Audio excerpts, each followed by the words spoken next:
Start करते हैं भी आपका स्ट्रेटजिक मैनेजमेंट का 7 टॉपिक है बिजनेस लेवल स्ट्रेटजी। कल हमने कॉर्पोरेट लेवल की थी।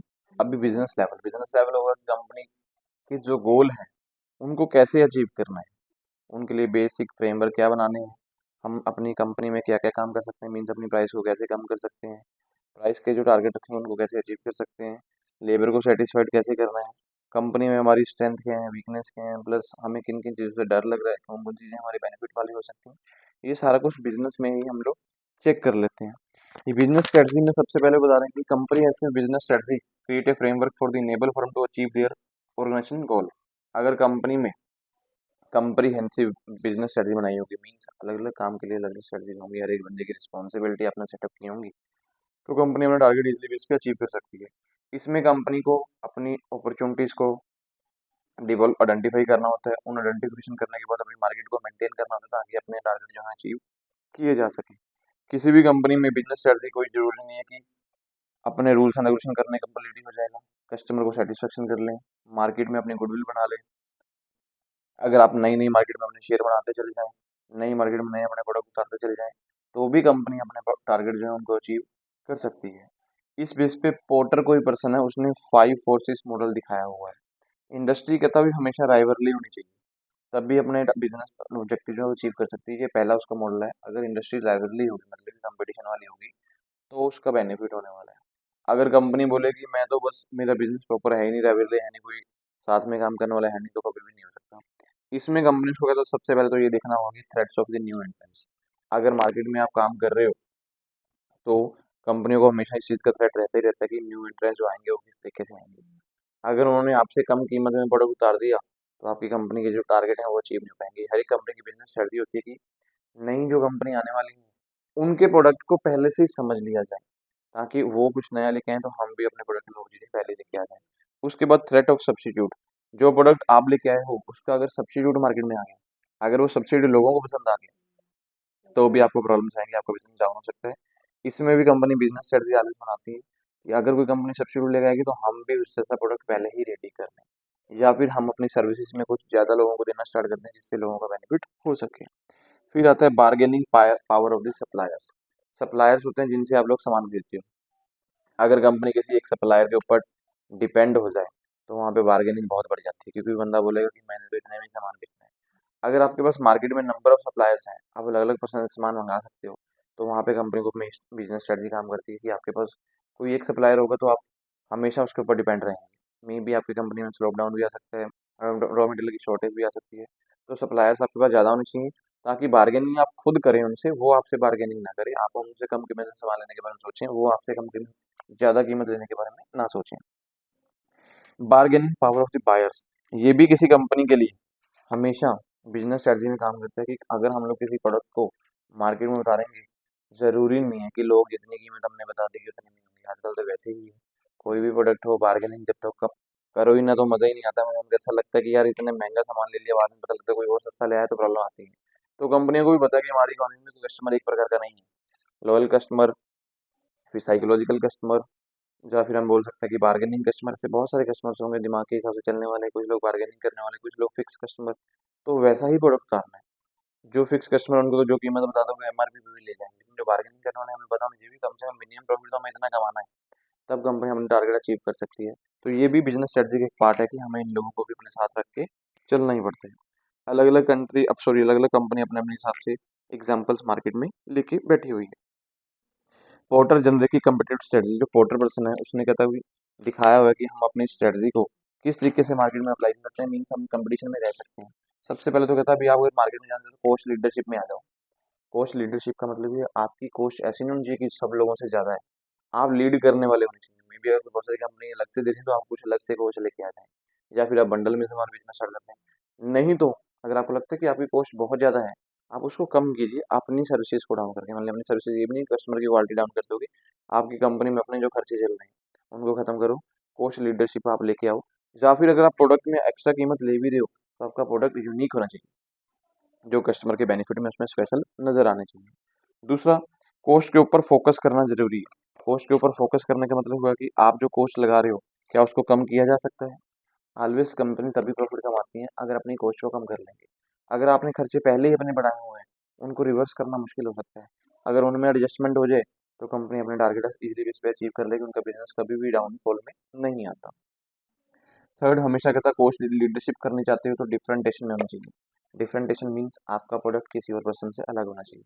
आप सेम प्रोडक्ट उतारोगे, आप बोलोगे कॉस्ट मेरी हाई है, आपका प्रोडक्ट नहीं बिकेगा, मार्केट में और प्रोडक्ट बिकने स्टार्ट हो जाएंगे। कॉस्ट फोकस करनी है तो डिफरेंटेशन के ऊपर फोकस कीजिए।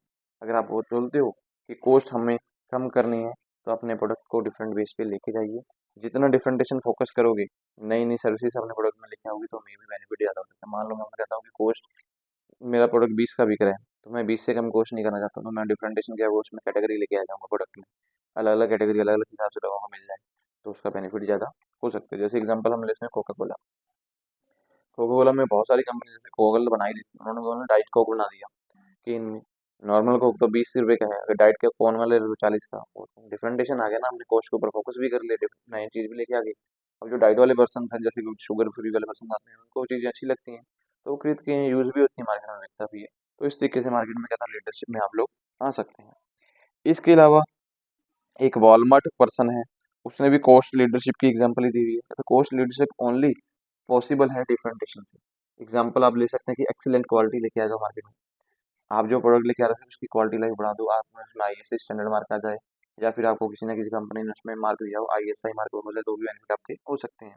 जैसे example Apple, Harley Davidson, Nespresso, LIGO, Naik, Starbucks, ये बहुत सारे एग्जांपल्स हैं जिनके अपनी गुड्स एंड सर्विस हैं, लेकिन डिफरेंस बेस पे दिखाते हैं। इनके प्रोडक्ट यूनिक होते हैं। आप लोग अदर कंपनी के प्रोडक्ट ले लो, मैच नहीं करेंगे। अगर मैच कर भी जाएंगे तो क्वालिटी 100% चेंज होगी। उनका प्रोडक्ट लॉन्ग चलने वाला होगा, अदर कंपनी का प्रोडक्ट तो 2 महीने भी चलेंगे तो बहुत बड़ी बात हो जाती है। उसके अलावा कहता है आपके प्रोडक्ट के स्पेशल कैरेक्टरिस्टिक होनी चाहिए। कस्टमर का रिस्पॉन्स हमेशा टाइम के अकॉर्डिंग चाहिए। जैसे आप प्रोडक्ट लेके आए, कस्टमर पहले आपकी वेट कर रहे हैं। आजकल जब भी देखो एप्पल का फोन आएगा ना, तो लोग पहले ही ऑर्डर लगाने वाले बैठे होते हैं, चाहे वो 2 लाख का भी आ जाए। अभी जैसे लाख से ऊपर आने लगे हैं तो लोग लाख से ऊपर भी खरीदते हैं। जब 2 लाख तक का भी आएगा तब भी लोग खरीदने वाले बैठे होंगे। आपके प्रोडक्ट में मॉडर्न टेक्नोलॉजी होनी चाहिए, जो अभी तक किसी बंदे ने यूज़ नहीं किया, वो प्रोडक्ट में टेक्नोलॉजी आप लेके आइए। हार्ले डेविडसन की बाइक ले लो, जैसे आप बोलते हो कि उसमें मुझे बाइक पे आना है भाई, वो नॉर्मल बाइक ले लो, जितनी मर्जी भगा लो वैसे नहीं भागी। हार्ले डेविडसन आज एक बार रेस दो, पता नहीं कहाँ पहुंचता बंदा स्पीड में।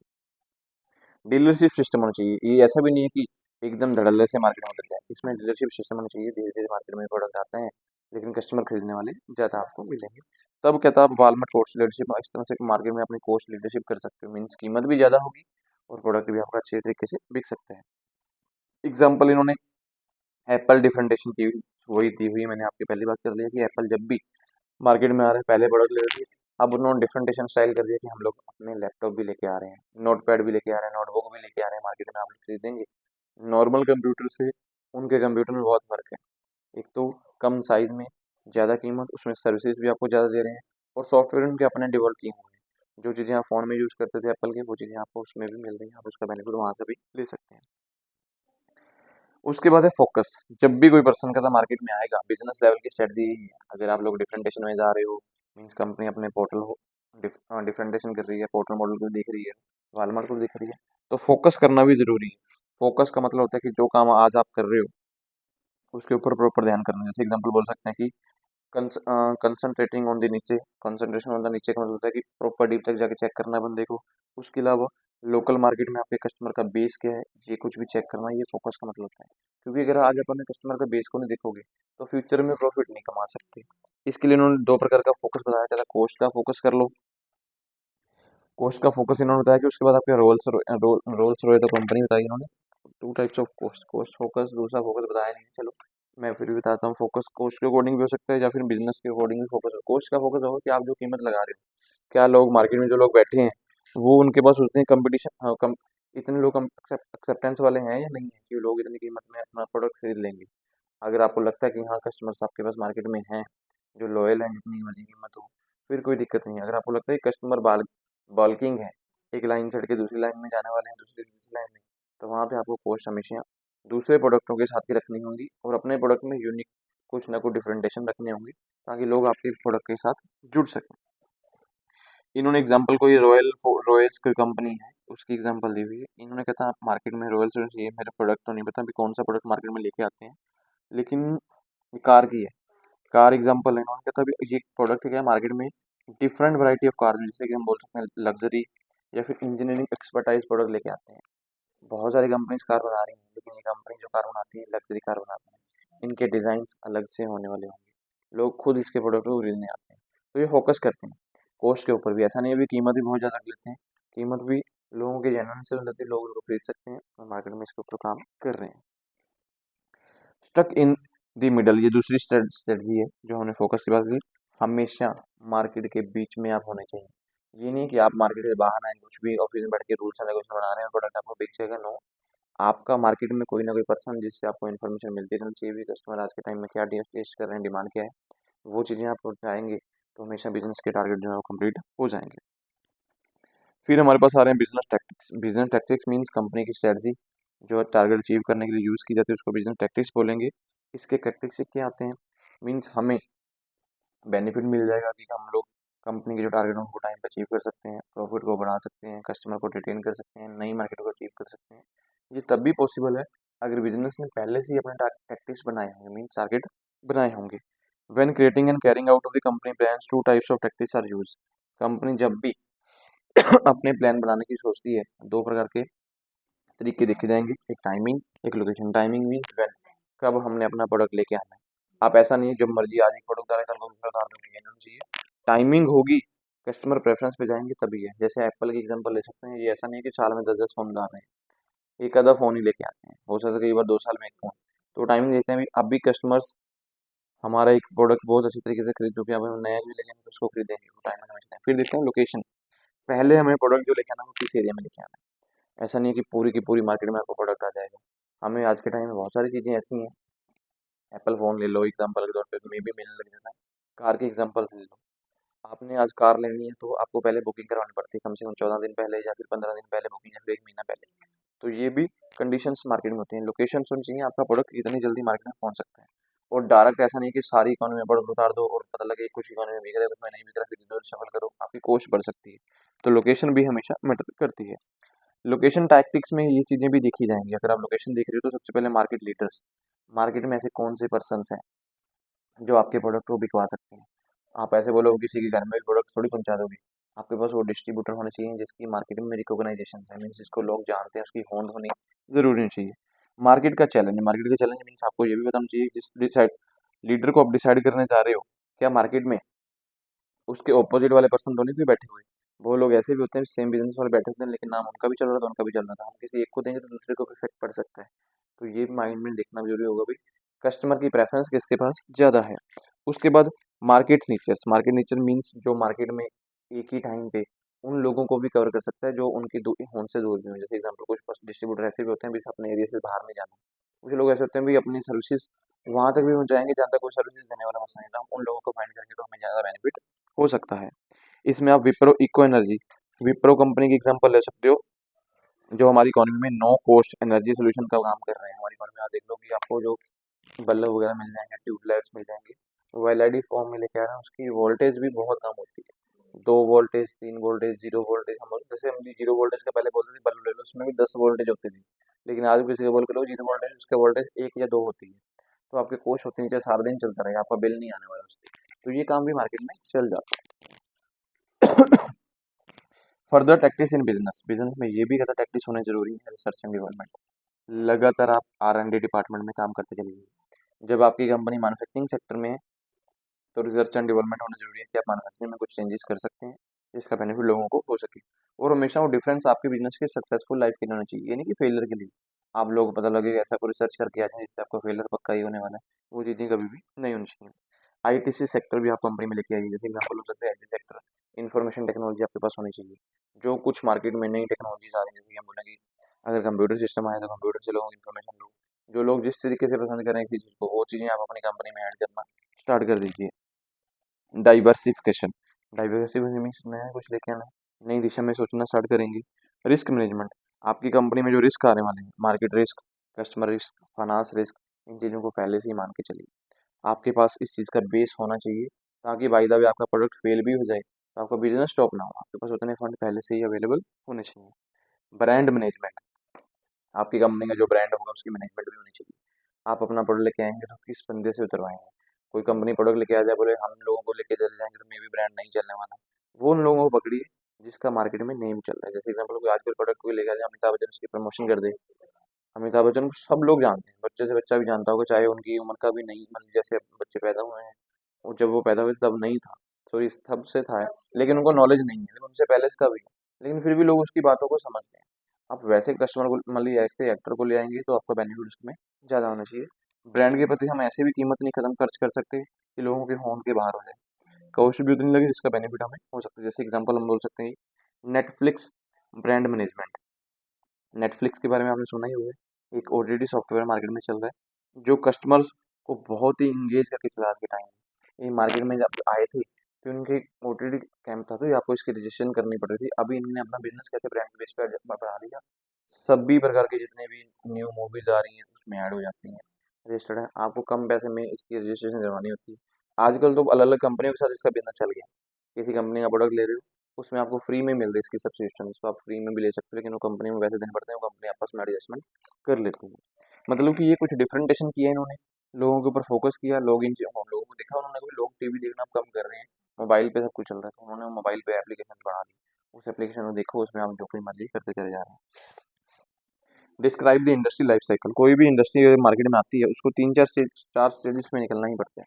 सबसे पहले इंट्रोडक्शन। जब भी कोई प्रोडक्ट आएगा कंपनी का, उसकी इंट्रोडक्शन होनी ज़रूरी है। इंट्रोडक्शन होगी तो आपका प्रोडक्ट ग्रोथ में जाएगा, विदाउट इंट्रोडक्शन ग्रोथ हो ही नहीं सकती। अगर आपका प्रोडक्ट ग्रोथ स्टेज में है तो उसकी मैच्योरिटी भी होनी ही होनी। ये नहीं कि लगातार आपका प्रोडक्ट ग्रोथ ही होते चला जाएगा। जब ग्रोथ हो रहा है तो मैच्योरिटी, जब आपको लगे कि लोगों का अगर टेस्ट टाइम पीरियड जो चेंज हो रहा है तो आपका प्रोडक्ट डेक्लाइन होगा ही होगा। लेकिन कुछ कंपनीज अगर अच्छी नॉलेज के साथ, मार्केट नॉलेज से मार्केटिंग काम करेंगे तो डेक्लाइन टाइम पर भी अपने प्रोडक्ट को दोबारा आगे बढ़ा सकते हैं। अगर नॉलेज अच्छी नहीं होगी, रिसर्च एंड डेवलपमेंट नहीं करोगे, डिफरेंटेशन में नहीं जाओगे, कॉस्ट के ऊपर फोकस नहीं करोगे, तो प्रोडक्ट डिक्लाइन हो जाएगा। अगर इन सभी चीज़ों को साथ में ले लोगे, मार्केट में कभी भी आपका प्रोडक्ट नहीं आएगा। स्लो डाउन आ सकता है, लेकिन वो कर्व दोबारा से ऊपर की तरफ जरूर बढ़ेगा जब आप कुछ नया डिफरेंटेशन लेके आएंगे तो। एग्जाम्पल इसमें हम ले सकते हैं कि IBM नॉलेज डिफ्यूजन। IBM की कंपनी है जो 1981 में इकानमी में आई थी। ये पर्सनल कंप्यूटर इकोनॉमी में बनाती है। आज के टाइम आप देख लो, ये कंप्यूटर बना रहे हैं, कंप्यूटर में कितना चेंजेस कर दिए। पहले रूम वाले कंप्यूटर बनते थे, एक रूम में इंस्टॉल। आज के टाइम में छोटी सी जगह पे कंप्यूटर रखते हो, आजकल तो ऐसे कंप्यूटर्स हो गए कि आप पैक करके भी कहीं भी ले जाते हो। आजकल तो फोन में वो सारा सिस्टम इन्होंने चलानी है, तो ये काम भी इकोनॉमी में चल रहा है। जब तक प्रोडक्ट में डिफरेंटेशन नहीं आएगी, लोकेशन सेटअप नहीं की जाएगी, तब तक कोई भी कंपनी जो है मार्केट में अपने सेटअप को नहीं लेके आ सकती। तो ये था आपका बिजनेस स्ट्रेटजी वाला टॉपिक जो हुआ कंप्लीट। कोई पॉइंट ऐसा हो पूछना तो देखिए।